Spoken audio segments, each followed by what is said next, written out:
Welcome students.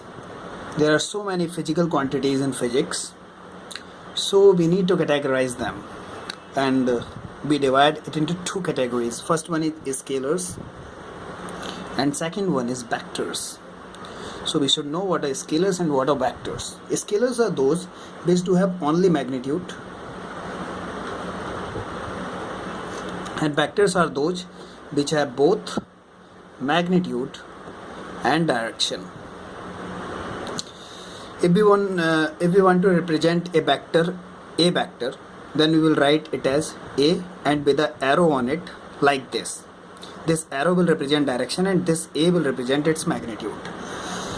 For example, if we write in a geometry, then if this is the vector, then this length will be its magnitude, and this arrow in which this vector is pointing will be its direction.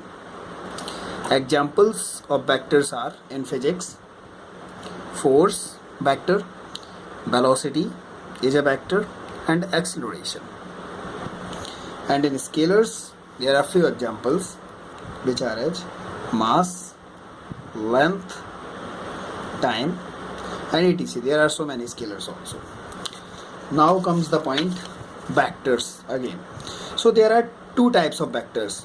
First one is polar vectors and second one is axial vectors. Polar vectors are those vectors which have a starting point or a point of application, and axial vectors are those which have rotational effect. That means those act along the axis of rotation in accordance with right hand screw rule.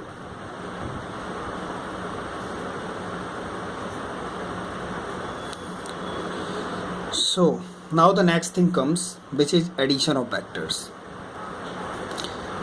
Addition of vector is done by two or three laws, in which we will state only two laws. First law is triangle law of vector addition. In triangle law, if we have two vector, a vector and b vector, then we will add like this. We will join the tail of this b vector to head of a vector, and then joining the tail of a vector to the head of b vector, we will get the resultant vector like this. We will just displace this vector to here. The direction will not change. This vector, the direction, the length, both will not change. This is a vector, this is b vector. Now joining the tail of a vector to head of b vector, we will get the resultant vector like this. This r vector will be equal to the sum of these vectors. This can be also do in different way. Like if we will not displace b vector to head of a vector, we will displace a vector to the head of b vector. Then we will do like this. B vector will remain same, the length and direction both, and a vector we will displace, we will get here. Now the joining the tail of b vector to head of a vector, b vector, a vector, this will be the resultant. Now see the thing, the direction of resultant vector doesn't change. So we should even focus on this thing, that resultant direction will not change. We will just displace both vectors to add these, and we will get the same result all the time, a vector plus b vector. Now comes the second law, which is polygon law of vector addition. This is polygon law of vector addition, as I stated in the earlier triangle law of vector addition, in which in this law we add two vectors to get a third vector which is resultant of these two vectors. So what we get, the entity like this is triangle like figure we get.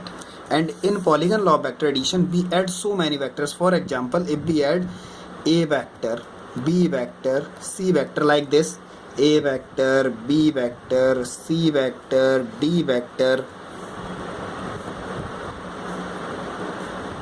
then when we add by joining the tail of b vector to head of a vector, just by displacing it, and then adding the tail of c vector to head of b vector, a vector, b vector, c vector, and now joining the tail of D vector to head of C vector, and then at end joining the tail of A vector to the last vector D vector, we will get the resultant. So this has so many sides, this diagram has. So this forms some polygon like figure. That's why we call this law a polygon law of vector addition, and the resultant is R vector.